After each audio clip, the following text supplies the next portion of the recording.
Assalamualaikum warahmatullahi wabarakatuh. Selamat siang teman-teman semuanya. Bertemu kembali di channel DCTV. Kali ini kita bersama Bang Opung Parbelak. Ya, dimana Bang Opung Parbelak ini akan menceritakan ya. Ini seru sekali, yaitu Faisal Asegaf dan rekan-rekannya masih kebingungan mencari tempat untuk musyawarah kebangsaan. Wah, ini luar biasa. Sedangkan yang digadang-gadangkan dari kemarin tanggal 14 mau demo, ya kan? Ya, dan sampai saat ini pun mencari tempat diskusi dia masih kebingungan. Ya, banyak sekali yang menolak ataupun tidak bersedia untuk ditempati untuk berdiskusi. Oke, seperti apa videonya? Ya, ini lucu sekali. Siapkan kopinya dan tawanya. Oke? Baik, kita saksikan video Bang Opung Parbelak. Selamat menyaksikan. Kalian tahu apa berita yang paling menjadikan di media sosial yang baru-baru ini viral? Adalah berita tentang Faisal Asegaf dan kawan-kawannya yang sampai hari ini belum mendapatkan tempat pertemuan untuk menggelar acara silaturahmi kebangsaan. Kalian bilang tanggal 14 acara kan? Udah tanggal 16 ini. Mananya tempatnya? Kemarin mereka ini rencananya mau mengadakan pertemuan silaturahmi kebangsaan, ya. Itu rencananya di Balai Sudirman. Ternyata terjadi pembatalan. Karena apa? Karena Balai Sudirman atau pihak manajemen tidak menerima adanya acara seperti itu. Ini sudah di cross check langsung ya, sudah diklarifikasi oleh pihak manajemen. Mereka mengatakan bahwasanya mereka tidak ingin ada risiko terhadap bisnis mereka.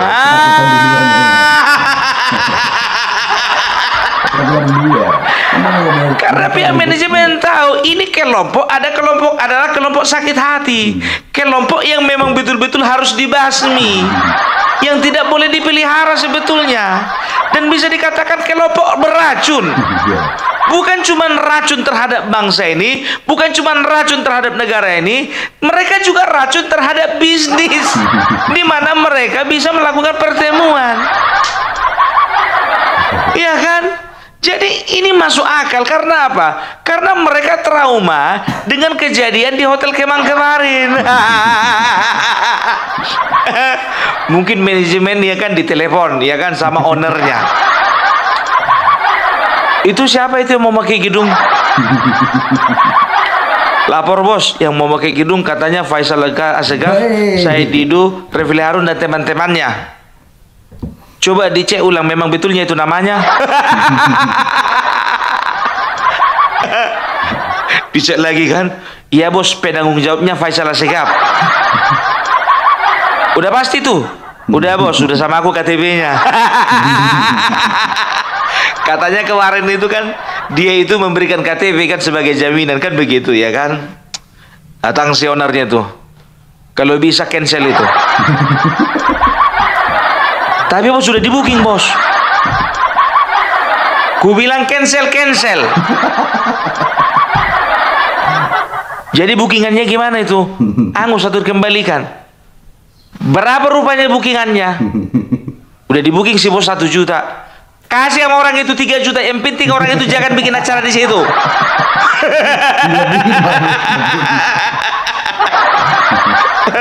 Ini yang kudramatisir ini. Maksudnya biar kita lebih gampang pahamnya gitu loh, iya kan? Jadi dibatalkan aja bos, batalkan. Oh iyalah kalau kayak gitu bos, siap bos, laksanakan katanya. Terjadilah pembatalan dari Balai Sudirman. Akhirnya apa? Ya kan? Akhirnya mereka heboh itu, ya. Ya, siapa namanya, Said Didu, ya, Refli Harun dan juga Faisal Asegaf, ya, kemarin itu bikin seperti konferensi pers. Padahal yang meliput mereka sendiri. Mereka sampaikan unek-unek mereka, ya, bahwasanya ada pencegahan dan juga ada pencegahan, usaha pencegahan dari rezim Mulyono. Sementara pihak manajemen sudah mengatakan bahwasanya intinya mereka tidak mau punya risiko, mereka tidak mau menerima risiko ketika acara diadakan di tempat mereka. Bawa sial. Hancur juga. Untuk apa? Jadi orang kan juga takut nanti image-nya bahwa tempat itu adalah tempat pernah dipakai oleh orang-orang sial, orang-orang pecatan, orang-orang gagal yang menampakkan diri tokoh nasional. Mananya tokoh nasional kalian itu? Masalah tempat aja pun juga nggak bisa kalian clearkan. Nah, tapi tokoh nasional mananya? Ya, apa orang itu ya bikin klarifikasi orang itu. Jadi seolah-olah mereka itu mengatakan bahwasanya ada usaha penghalang-halangan dari istana, dari Mulyono. Siapa kalian? Gak terlalu penting kalian dihalang-halangi deh. Kalau bikin aja. Ya, akhirnya apa? Rencana berubah. Mereka ternyata pergi ke Hotel Bidara, ya. Di Hotel Bidara itu sempat itu sudah dipamerkan si Faisal Assegaf, ya. Kita sudah digeser dan kita sudah dicegah, tidak dibolehkan untuk melakukan pertemuan di gedung Balai Sudirman. Tapi tidak apa-apa, inilah namanya perjuangan. Mak ini karena rezim, karena istana. Tapi kita sudah mendapatkan tempat yang tidak kalah baiknya. Wih, di tampungannya ini banyak ini orangnya nih. Dan kita sudah persiapkan semuanya. Kalau dilihat di itu semuanya sedang mempersiapkan untuk acara kita nanti. Dan tahu kalian gak berapa lama kemudian terjadi pembatalan. Dilarang. Pihak Hotel Bidakara Jakarta Selatan melarang diadakannya pertemuan forum silaturahmi kebangsaan. Nasib kalian itu, nasib apa kalian kayak gitu, Bang Jo? Tapi ada alasannya, karena apa? Ternyata Faisal Assegaf dan kawan-kawan mengatakan di dalam surat permohonan pemakaian gedung, ya, akan diadakan forum kebangsaan, tapi dihadiri juga oleh Presiden terpilih Bapak Prabowo. Masalahnya orang itu nggak bisa dibodoh-bodohi. Dan mereka merasa dibohongi. Ya, kalian bilang apa? Joko Widodo presiden pembohong, presiden penipu. Sedangkan kalian melakukan perjuangan sekecil itu juga harus berbohong. Kata apa? Faisal Assegaf, kau kalau misalnya mau main cantik, tidak begitu caranya. Kau bilang aja sekalian acara ini dihadiri oleh semua ketua umum partai dan juga Presiden Indonesia terpilih dan juga oleh Presiden Bapak Jokowi dan juga dihadiri oleh 6 presiden terdahulu Indonesia. Bikin aja begitu.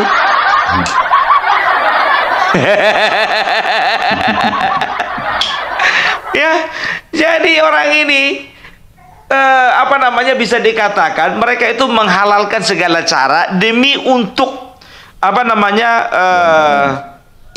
mencapai tujuan mereka gitu loh. Tapi caranya konyol gitu loh. Yang dikira orang ini ya suratnya itu gak dibaca. Dibaca, bos. Orang udah situasi kalau bahwasanya Bapak Prabowo itu nggak kenal sama kalian. Iya kan?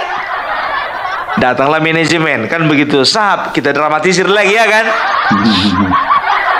Ini langsung manajernya kan begitu.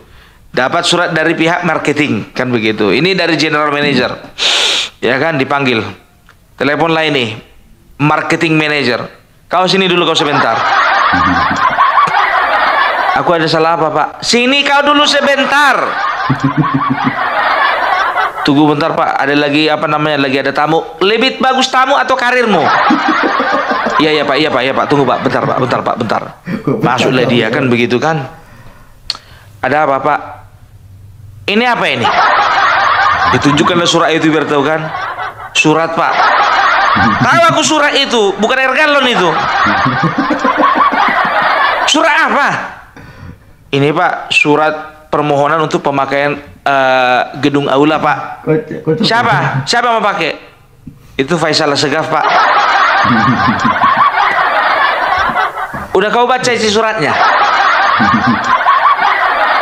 Udah Pak, udah saya baca Pak, udah saya baca isi suratnya Pak. Apa dibilang di situ? Bahwasanya mereka akan mengadakan pertemuan Pak. Terus mereka ngundang siapa? Ngundang artis Pak. Siapa lagi? Tokoh nasional. Siapa lagi?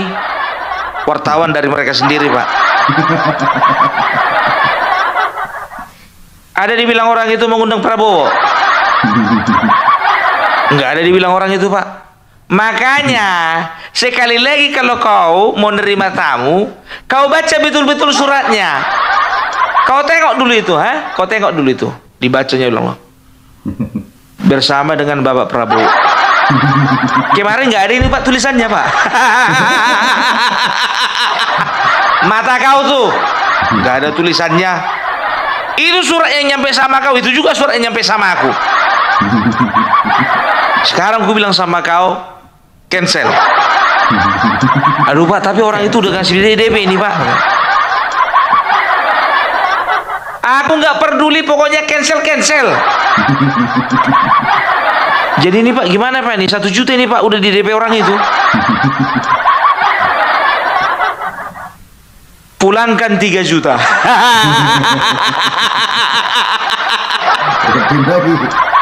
Bisa sama ya? Pulangkan 3 juta. Yang penting orang itu jangan pernah bikin acara di Hotel Bidakara ini. Loh kok gitu Pak? Nggak fair ini Pak. Udahlah. Itu ownernya Balai Sudirman baru telepon aku.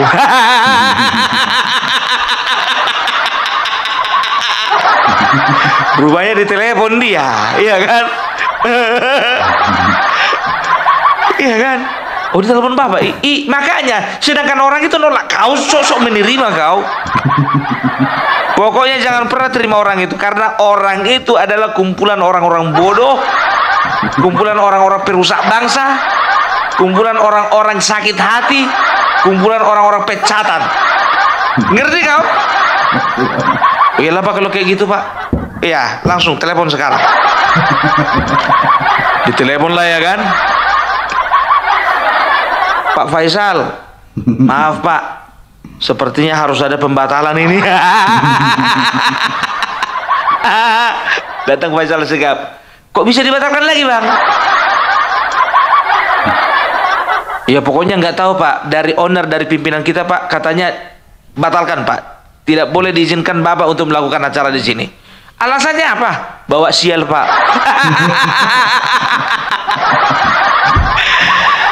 Aduh. Jadi ku bilang sama kalian, kalian itu bukan hanya bawa sial terhadap bangsa ini, kalian itu juga bawa sial terhadap bisnis para pengusaha yang ada di bangsa ini. Kan memang itu alasannya. Ya jujur aja, Balai Sudirman tidak mau dipakai karena apa? Karena mereka melihat ada resiko besar ketika mereka menerima kumpulan orang-orang perusak bangsa ini, penghina presiden, pengkhianat presiden. Apalagi mereka bawa-bawa Amin Rais.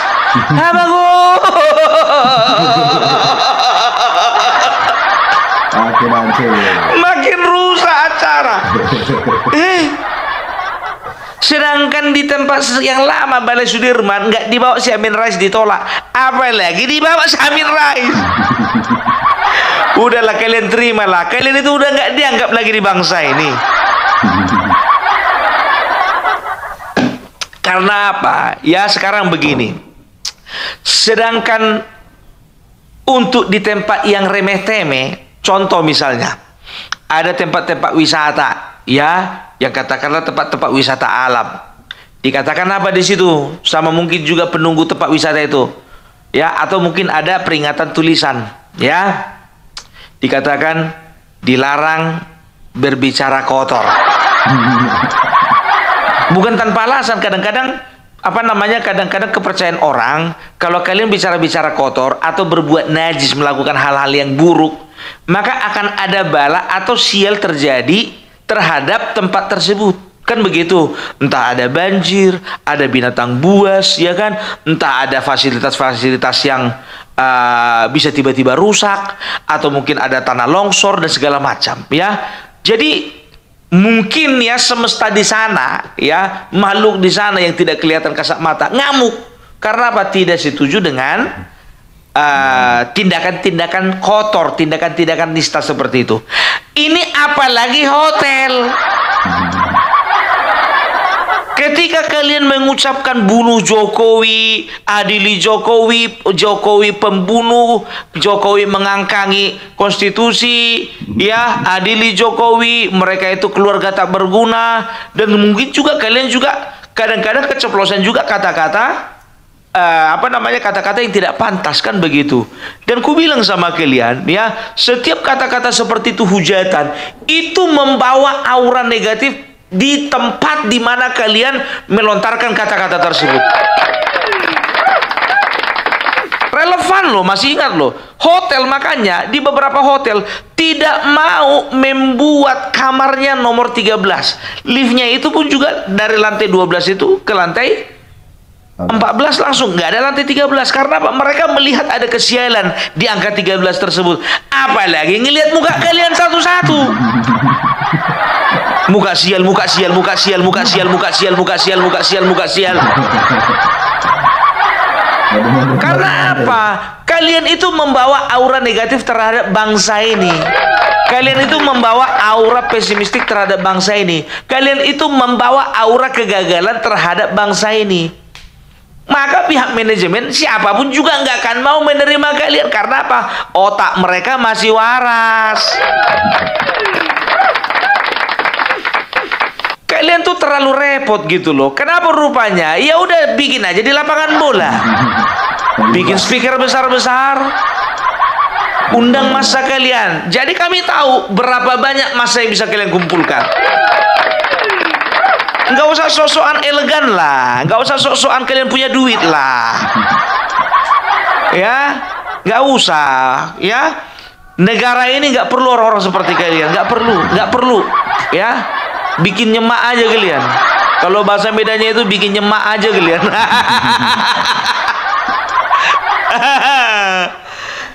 Itu dia, ya. Jadi kalau sesuatu itu sudah dimulai dengan penipuan, dengan tipu-tipu, dengan manipulasi, dengan dorongan sakit hati, ya, didasari dengan motivasi-motivasi buruk, maka di tengah jalan semuanya itu akan berhenti. Ya, karena apa? Aku bilang sama kalian, ya, Tuhan masih sayang sama Indonesia. Ya, makanya manusia-manusia kayak kalian itu tidak dibiarkan bertambah-tambah jumlahnya, semakin lama semakin banyak. Malah kalian itu semakin lama semakin sedikit.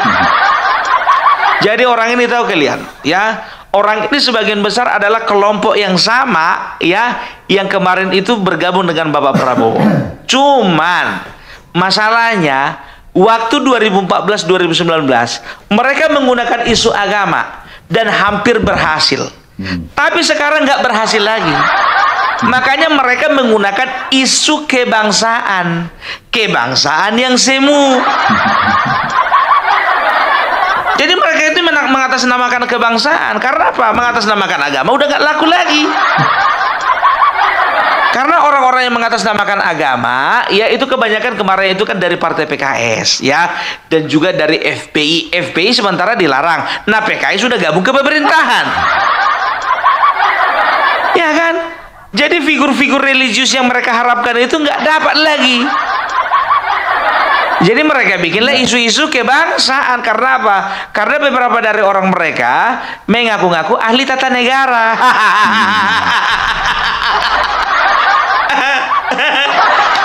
Malang kali nasib kalian, serius. Ya, itu dia. Jadi tapi gini ya, kalau bicara tentang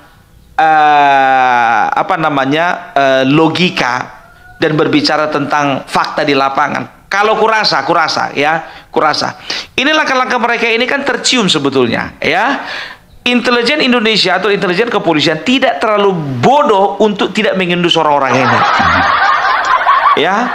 Mereka tahu apa yang mereka harus lakukan, ya. Maka oleh karena itu mereka menganggap bahwasanya gerakan-gerakan seperti ini kalau dibiarkan, maka lama-lama akan besar. Maka harus ada pencegahan dan harus ada ya penjegalan terhadap orang-orang seperti ini ya. Maka kita nggak tahu ya, mungkin bahasa mereka. Ku bilang sama kalian, aku bukan buzzer dan aku tidak ada kututup-tutupi. Ini analisaku saja ya, ini analisaku saja ya. Mungkin saja orang ini pun juga sudah ditelepon dari pihak kepolisian ya. Ini kemungkinannya ya.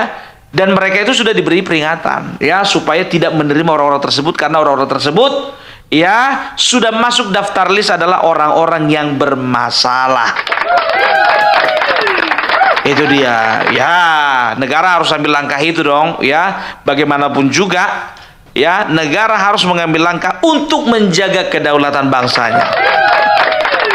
Ingat, ancaman bukan hanya dari luar, tapi ada juga ancaman-ancaman yang menggeroto-geroto dari dalam. Itu dia. Jadi kalau orang ini mati langkah ini ya, karena apa? Karena aksi nggak jadi. Demo besar-besaran tanggal 14 itu katanya kemarin nggak jadi. Tempat nggak dapat. Ya, kalau memang ada uang kalian sewa aja lah, apa itu GBK.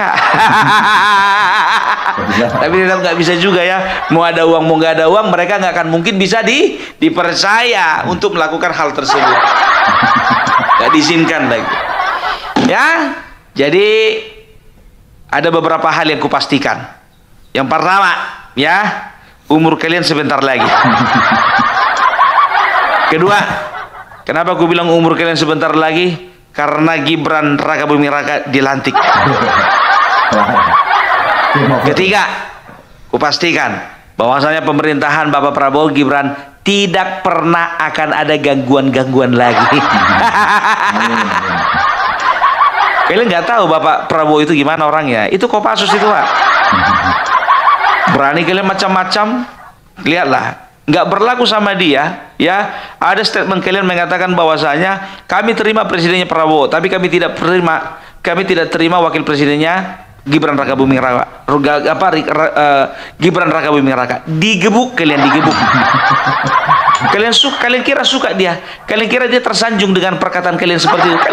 Dia tahu bahwa statement kalian itu hanya statement cari muka gitu, karena kalian orang-orang jahat, aslinya kalian itu orang-orang jahat gitu loh ya. Bapak Prabowo itu tahu, nggak bodoh, nggak terlalu bodoh dia untuk nggak mengetahui hal-hal seperti itu ya. Itu dia ya. Jadi tidak akan pernah ada lagi orang yang percaya sama kalian. Lihatlah nanti ya, aku bilang sama kalian ya, perlahan tapi pasti gerakan kalian itu makin lama akan makin pudar. Makin lama gaung kalian itu gak kedengaran. Dan partaimu Asegap bisa kujamin akan menjadi partai yang semu, nggak ada pemilihnya. Karena apa? Minim peminat. Iyalah. Oke lah dulu dari Opung Parbelak ya. Salam Parbelak, salam NKRI harga mati. Oke, teman-teman semuanya, terima kasih sudah menonton video ini sampai selesai. Jadi tadi sudah disampaikan oleh Bang Opung Parbelak bahwa kita harus selalu jadi orang baik ya, dan mudah-mudahan Faisal Asegaf dan rekan-rekan semuanya tidak juga untuk mendapat tempat untuk musyawarah. Biarkan saja mereka terlantar di mana-mana ya. Oke, terima kasih sekali lagi buat teman-teman semuanya. Nikmati video lagi, tunggu video berikutnya yang pastinya lebih asik. Terima kasih. Assalamualaikum warahmatullahi wabarakatuh. Selamat siang.